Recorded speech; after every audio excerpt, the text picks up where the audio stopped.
Aina takunu, dimanapun kamu berada, yudrikumul maut, kematian akan mendatangi kamu.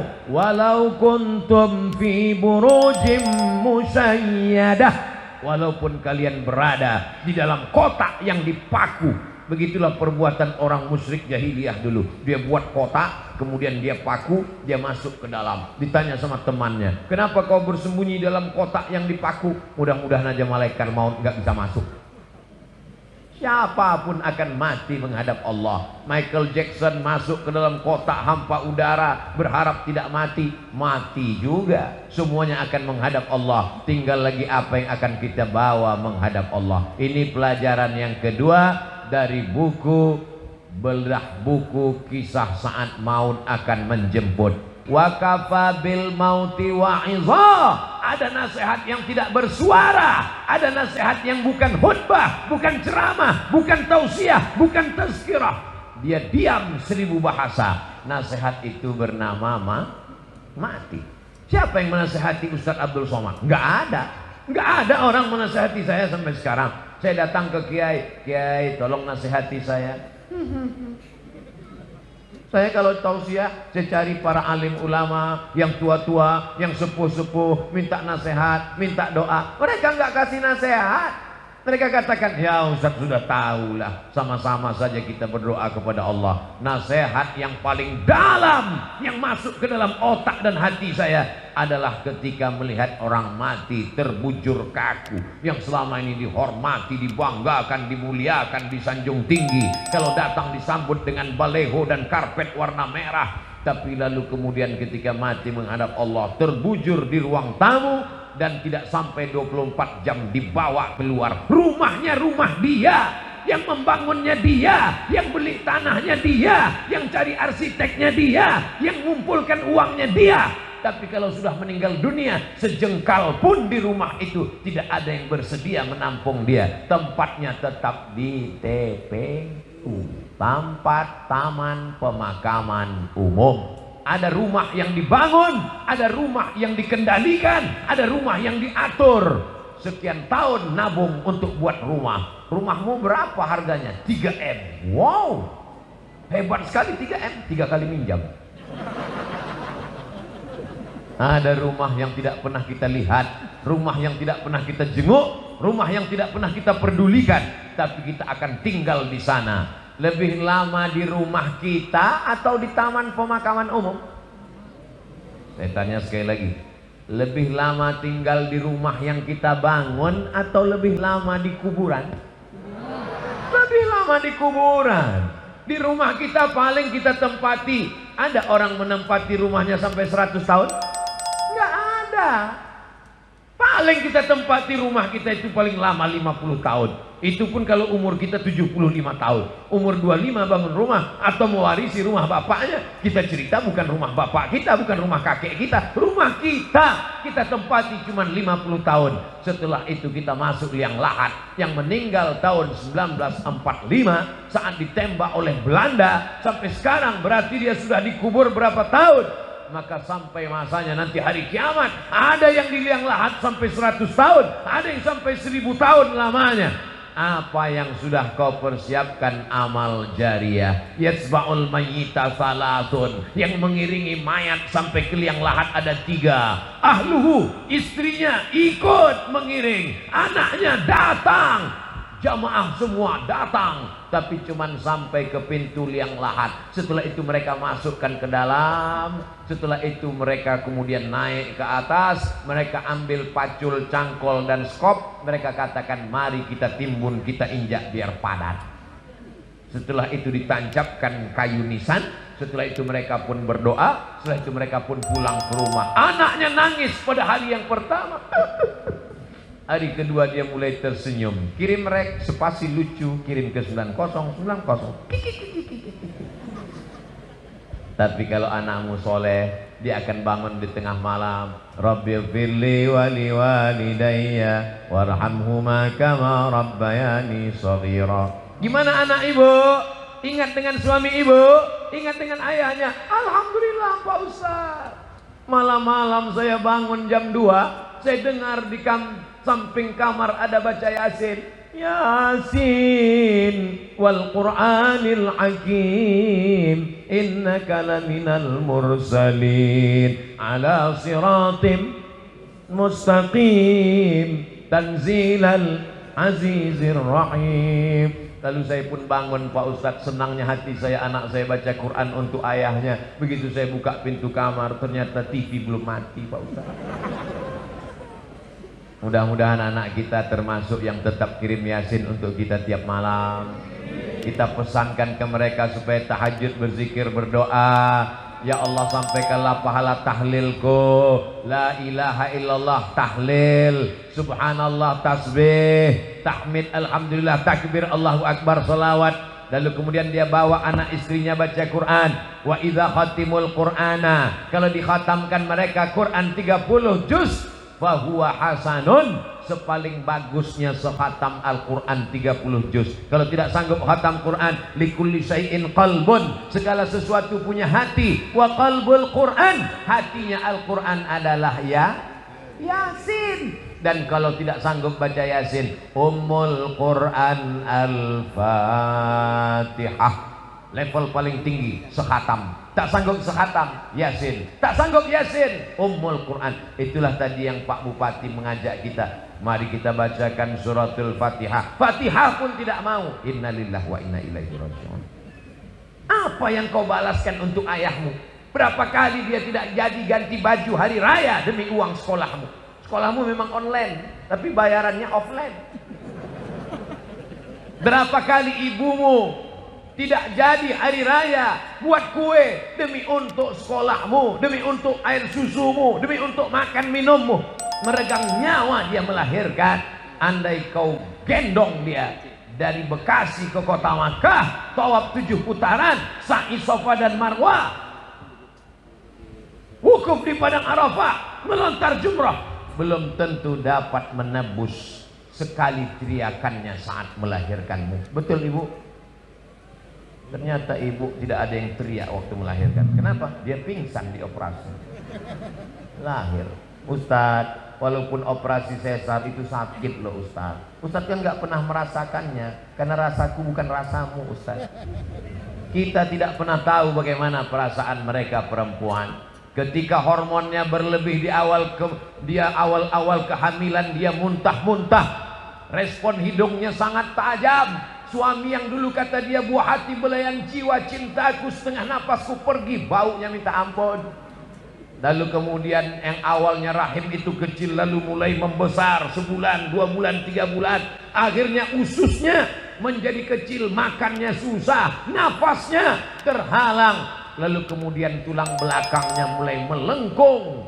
Lalu ketika melahirkan anak, seperti patah-patah tulang rusuknya. Itulah ayat yang disebut dalam Al-Quran, wahnan ala wahnin, lemah di atas lemah. Tak ada yang bisa membalas kelemahan-kelemahan itu, dan tidak ada yang sanggup membahasnya.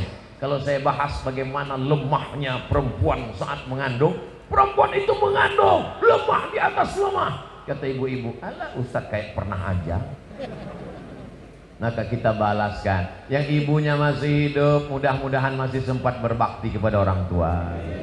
Yang ibu bapaknya sudah meninggal dunia, nasihat kematian, ziarah. Jangan nunggu mau Ramadan, jangan nunggu mau Idul Fitri. Besok hari libur bawa anaknya ziarah. Ini sekarang banyak orang ziarah, bapaknya baju hitam, istrinya baju hitam, anaknya baju hitam, hitam-hitam semua. Sampai di tempat pemakaman langsung foto. Habis itu update status, man in black. Apa ini? Ini bukan ajaran Islam. Ajaran Islam adalah saat di tempat pemakaman baca doa, assalamualaikum ya alad diyar minal mu'minin wa inna insyaallahu bikum lahiqun yarhamullahul mustaqdimina wal mustakhirin nas'alullaha lana wa lakumul afiyah. Oh, bacaannya panjang Pak Ustadz. Ya, tapi kami bacaannya pendek. Apa bacaannya? Assalamualaikum ya ahlal kubur. Itu namanya doa minimalis. Apalah salahnya cetakkan doa ziarah kubur? Tanya nanti panitia berapa ongkosnya buat baliho besar seperti ini, buat doa ziarah kubur, tempel besar-besar di dekat pemakaman TPU. Assalamualaikum ya ala diyar minal mu'minin wa inna insyaallah bikum lahiqun yarhamullahul mustaqdimin wal mustakhirin nas'alullah lana wa lakumul afiyah. Coblos nomor daripada baliho yang gak jelas ujung arahnya, nyangkut ke pokok kayu, diambil Satpol PP, dibakar. Mendingan di samping kuburan, mengingatkan orang. Andai pun dia tidak lapuk, maka mengalir sampai hari kiamat. Inilah dia amal-amal kita. Apa saja amal kita yang akan mengalir? Waladun salihun, anak yang soleh, shadaqatun jariyah. Itulah uang yang masuk ke dalam kotak-kotak tadi. Beli semen, batu bata, kerikil, atap, tenda, lampu, AC, mihrab, mimbar, kipas angin. Itu semua akan mengalir. Siapa yang mewakafkan tanah masjid ini dulu? Siapa yang membangunnya? Siapa yang ngasih semen? Siapa yang ngasih kosen? Siapa yang ngasih kaca? Kita tidak tahu, tapi pahalanya dari mulai tadi petang sampai malam, sampai sholat subuh besok, zuhur, asar, maghrib, isya, subuh, zuhur, asar, maghrib, isya, Ramadan, tarawih, witir, idul fitri, idul adha, hari raya kurban, sampai hari kiamat, mengalir pahalanya ke liang lahat. Mudah-mudahan sebelum mati kita sempat bangun masjid. Masjid apa namanya? Masjid Al-Mustaqim. Siapa yang buat? Pak Kapolsek. Masjid apa namanya? Masjid As-Somad. Siapa yang buat? Ustadz Somad.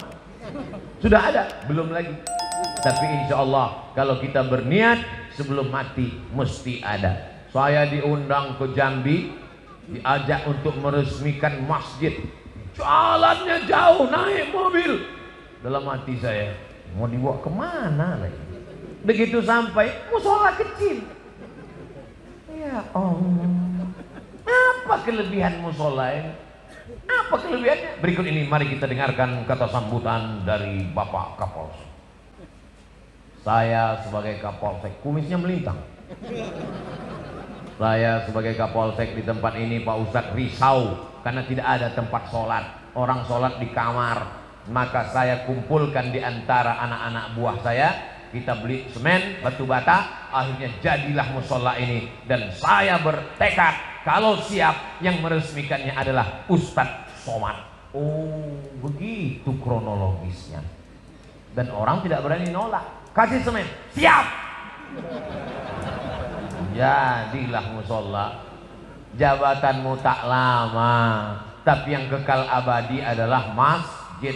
Presiden kita, proklamator kita, Insinyur Soekarno cerdas. Di saat Indonesia tidak semakmur sekarang, uangnya tidak banyak, baru saja diserang oleh Belanda dan Jepang, dia sempat berpikir untuk membangun masjid terbesar di Asia Tenggara. Itulah dia Masjid Istiqlal. Sampai Presiden Amerika pun masuk ke dalam. Semua orang-orang yang masuk ke dalam Masjid Istiqlal itu kalau masuk berdecak kagum seperti melihat kucing. Wow, amazing, kata dia. Apa amazingnya? Tiangnya banyak sekali. Luar biasa. Sampai sekarang mengalir pahalanya sampai hari kiamat. Berganti lagi zaman. Akhirnya setiap kabupaten, setiap kota di Indonesia ada masjid, punya ciri khas, punya ciri khas. Apa dia? Bangunannya tidak pakai kubah, tapi pakai atap seperti masjid kerajaan Islam Demak, bangunan Wali Songo. Dan itulah dia sampai sekarang disebut dengan Masjid Muslim Pancasila. Sampai hari kiamat akan mengalir pahalanya. Maka kita pun berpikir, jangan mati sebelum bangun masjid. Saya nggak bisa bangun masjid Pak Ustadz, bangun musola nggak apa-apa. Surau Pak Ustadz, oke. Langgar Pak Ustadz, nggak apa-apa. Orang Jawa dilanggar nggak mati, karena dia berzikir di dalam langgar, dalam surau. Hanya saja surau, langgar dan musola tetap di dalamnya usolli sunnatan tahiyatal masjid, karena di sana ada sholat 5 waktu, subuh, zuhur, asar, maghrib, isya. Bedanya cuma nggak ada sholat Jumat. Di masjid kita ini ada, ini surau apa langgar apa musola? Ini masjid. Dari mana Ustaz tahu masjid? Ada mimbarnya, ada sholat Jumat. Di tempat kami ada mimbar Pak Ustaz, tapi nggak ada sholat Jumatnya. Berarti itu mimbar dangdut. mimbar tempat khotib, naik ke atas menyampaikan khutbah. Usikum wa nafsi bitaqwallah. Aku pesankan kepada kamu, takutlah kepada Allah. Laki-laki yang gagah perkasa, sehat, tidak musafir, tidak sakit, maka dia mesti mendengar wasiat takwa yang disampaikan dari mimbar. Kenapa tablik akbar kita tidak dibuat di dalam masjid? Barulah sadar, karena kalau dibuat dalam masjid tidak muat. Ini masjid nampaknya kekurangan, bukan kekurangan jamaah. Banyak sekarang masjid kekurangan jamaah, tapi di Bekasi masjid kekurangan tempat. Insya Allah panjang umur sehat badan, masjid ini semakin besar insya Allah. Amin. Kalau mau tahu berhasilnya tablik akbar malam ini, lihat subuh besok. Kalau subuh besok sopnya bertambah, berhasil. Tapi kalau cuman pemain inti yang azan tetap itu, as-salatu khairum minan naum, hancurlah kita. Tapi begitu besok as-salatu khairum minan naumnya luar biasa. As-salatu khairum minan naum. Semangat bangun, datang dia ke masjid semua. Alhamdulillah Pak Ustadz, sejak Ustadz Somad tausiah kemarin, anak saya rajin sholat duha Pak Ustadz. Cuman ada yang mengganggu pikiran saya. Kenapa Bu? Doanya pakai kunut. Itu namanya subuh kesiangan Bu. Pas ditanya sama ibunya, kenapa kamu sholat subuhnya jam 8? Masih syukur aku sholat subuh, kawanku gak sholat sama sekali. Ini logika terbalik, otaknya sungsang. Kalau mau lihat dunia boleh lihat ke bawah, tapi kalau untuk akhirat, lihatlah orang yang istiqomah ke masjid subuh, zuhur, asar, maghrib, isya, masjid ke masjid. Lihat tuh anak muda ke masjid terus, tertulis di bajunya biker subuhan. Zuhur hilang. Sedangkan subuh yang berat lawan ngantuk aja dia datang. Sedangkan subuh yang matanya lelap, tidur pulas, mengigau, tetap dia lawan datang ke masjid. Apalagi zuhur, asar yang melek. Sedangkan zuhur, subuh saja siap dia jadi imam, padahal suaranya jelas. Bismillahirrahmanirrahim. Alhamdulillahi rabbil alamin. Apalagi kalau cuman nggak bersuara. Allahu Akbar. Memang berawal kalau mau jadi imam, imam zuhur dan imam asar. Anak-anak muda. Nanti kalau ditanya, datang anak gadis, anak-anak cewek bilang, bang, aku siap jadi, aku ingin mencari imam, aku siap, tapi zuhur dan asar ya. Maka kalian pun mesti pintar-pintar. Kalau mau tulis update status besok, aku mau cari imam maghrib, subuh dan isya. Yang zuhur ngantri dulu. Berawal dari keterpaksaan, berubah menjadi kebutuhan, akhirnya kebiasaan. Allah bisa karena biasa. Tadi tausiah saya mulai jam 9 kurang 10, sekarang jam 10 kurang 10. 60 menit kita bersama, sesuai tertulis di botol minuman santri. Oh, botolnya kecil, 330, berarti udah lewat, mestinya setengah jam tadi. Tapi orang Bekasi ini cerdas. Dia buat sesuatu yang berkesan. Dia kasih susu. Masya Allah, tabarakallah. Ustadz nggak boleh minum air manis karena suaranya menggelegar, tenggorokannya panas. Dikasih air manis yang panas, suaranya hilang, pita lehernya rusak. Nanti umurnya sekian ceramahnya apa kabar? Serba salah. Nanti dikasih air putih, katanya panitianya nggak respon.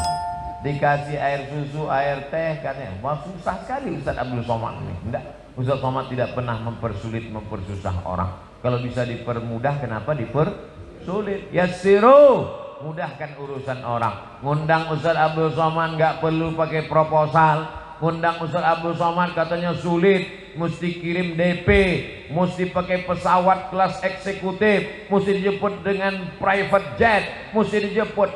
Hoax, bohong, penipu. Ustaz berapa kali datang ke Jakarta dalam setahun? Jabodetabek, Jakarta, Depok, Bogor, Bekasi, setahun datang 3 kali. berarti 4 bulan sekali. Selama 4 bulan datang 3 hari. Tausiahnya 1 hari 3 kali. Jumat, Sabtu, Ahad. Jumat 3 kali, pagi, siang, malam. Sabtu 3 kali, pagi, siang, malam. Ahad 2 kali, pagi, siang, besok pulang. 3 kali, seperti makan obat. Bapak Ibu yang dimuliakan Allah Subhanahu wa taala, kebersamaan kita malam ini di halaman masjid mudah-mudahan membawa kita istiqomah, anak-anak kita menjadi anak para penghafal Quran. Apa yang disampaikan Ustaz Abdul Somad waktu di Bekasi, silaturahim. Yang kedua, ingat mati. Yang ketiga, bagaimana menyelesaikan masalah di negeri kita ini. Ingat ketika negara Palestina dijajah, ketika itu seorang ulama besar bernama Imam Abu Hamid Al-Ghazali meninggal tahun 1111. Mudah ingatnya, 1111. Banyak orang mengkritik Imam Ghazali. Kenapa dia tidak ikut berperang melawan tentara yang menjajah Palestina? Imam Al-Ghazali menulis kitab Ihya Ulumuddin. Palestina dibebaskan oleh Salahuddin Al-Ayyubi. Salahuddin, orang barat susah menyebut Salahuddin, menyebutnya Sultan Saladin. Salahuddin Al-Ayyubi. Kapan Salahuddin Al-Ayyubi lahir? 1138. Ingat itu. Ternyata doa dari seorang ulama yang mustajab wali Allah melahirkan seorang pemimpin yang luar biasa. Urus saja salatmu, urus zikirmu, urus makanan halalmu, anak-anakmu ini akan menjadikan negeri ini baldatun thayyibatun wa rabbun ghafur. Kalau engkau sibuk komen dengan medsos, kau akan kalah dengan buzzer, karena mereka punya akun banyak luar biasa. Jadi kami nanti kalau Ustaz Somad dicaci maki gimana? Kalau kau sanggup balas, berikan klarifikasi. Kalau kau tak sanggup balas, doakan kepada Allah. Allahumma hdi qaumi fa innahum la ya'lamun. Tapi kami nggak tahan Pak Ustaz, emosi kami Pak Ustaz. Kalau nggak tahan nggak usah main handphone. Daripada jantung koroner,